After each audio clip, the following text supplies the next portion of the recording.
विश्व वन शहीद दिवस पालन 2024 अवसर में लुणा जंगल वनखंड राजनगर पक्षरु कनिका रेंज कार्यालय ठारे जंगल सुरक्षा रे नियोजित होइतिबा वन कर्मचारी बलिदान तथा निज जीवन को उत्सर्गीकृत करी अमर होई चिरस्मरणीय आत्मा को वनखंड अधिकारी श्री गोपीनाथ सुदर्शन यादव, राजनगर सहकारी वन संरक्षक मिस पूनम हांसदा माल्यार्पण करी सेमानंक अमर आत्मार सद्गति कामना करथिले।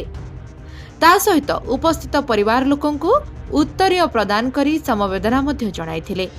श्री मानस कुमार दास सहकारी वन संरक्षक ढंगमाल, राजनगर वनांचल अधिकारी, गहिरमथा वनांचल अधिकारी, महाकालपड़ वनांचल अधिकारी श्री प्रसन्न कुमार नायक गवेषक, श्री रंजन कुमार पाढ़ी प्रमुख वन कर्मचारी माने शहीद को उद्देश्य रे स्मृतिचारण करथिले।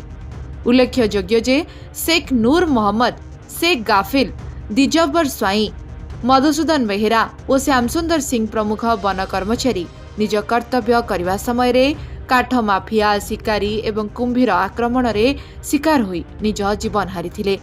राजनगर धीरेन्द्र मल्लिक को रिपोर्ट, लिव लाइफ ओडिया।